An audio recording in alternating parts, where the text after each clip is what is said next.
2024-এর 19শে জুলাই এদিন বৈষম্য বিরোধী ছাত্র আন্দোলন ঘোষিত 9 দফা দাবির সঙ্গে একাত্মতা প্রকাশ করে নারায়ণগঞ্জেও আন্দোলনে নামে শিক্ষার্থীরা। সেদিন ছিল শুক্রবার। জুমার নামাজের পর দুপুরে খাচ্ছিল আদিল। হঠাৎ তার এক বন্ধু এসে জানায় রাস্তায় পুলিশের সঙ্গে আন্দোলনকারীদের সংঘর্ষ হচ্ছে। খাবার শেষ না করে আদিল তখন ছুটে যায় আন্দোলনে। ছেলেকে আটকানোর চেষ্টা করেও পারেননি মা আয়েশা আক্তার। ও করছে কি, প্লেটটা ধাক্কা দিয়ে এক লোকমা ভাত ছিল প্লেটে, ওইটা না খাইয়া হাতে যা আছে ওইটাই বেসিনে গিয়ে হাত ধুইয়া দৌড়ে চলে গেল। আমি আবার পিছন থেকে গেঞ্জিটা থাপদা ধরছি, বাবা কই যাও, যাও না। আমার পিছনের দিকে তাকায়া এইভাবে তাকায়া আমারে বলল যে আমি যাব না, আমি তো ছাদে যাব।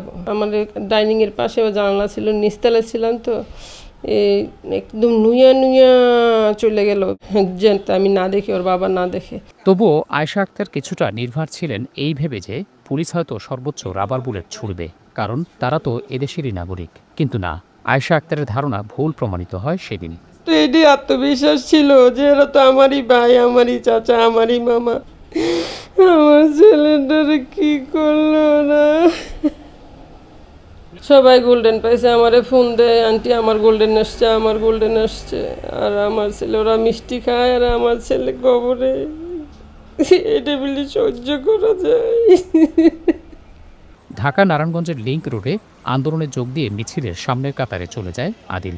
এ সময় পাশের এই ভবনের 3 তলা থেকে পুলিশের ছোড়া গুলি আদিলের বুক ভেদ করে বেরিয়ে যায়। সে এদিকটা আসতেছে, পুলিশ ওইখান থেকে গার্মেন্টসের থেকে টার্গেট করে তাকে গুলি করছে। গার্মেন্টসে পুলিশ বা তাকে গুলি করবে এই দেশ তো হয়তো বস্তু ছিল না যে আমাকে গুলি করবে। গুলি করে তো সে আত্মরক্ষার্থে ফিসে সরে দিত।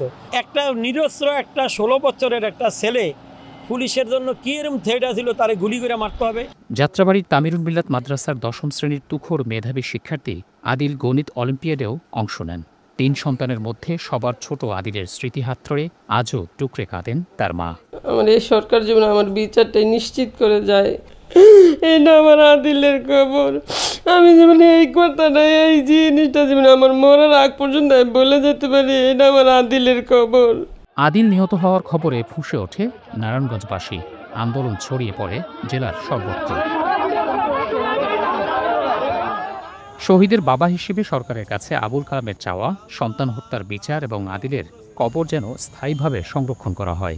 ডক্টর ইউনূস সাহেবের কাছে আমি একটি আবেদন করতেছি যে সকল শহীদদের কবরগুলিকে স্থায়ীভাবে সংরক্ষণ করা এবং তাদেরকে জাতীয় বীর হিসেবে আখ্যায়িত করা।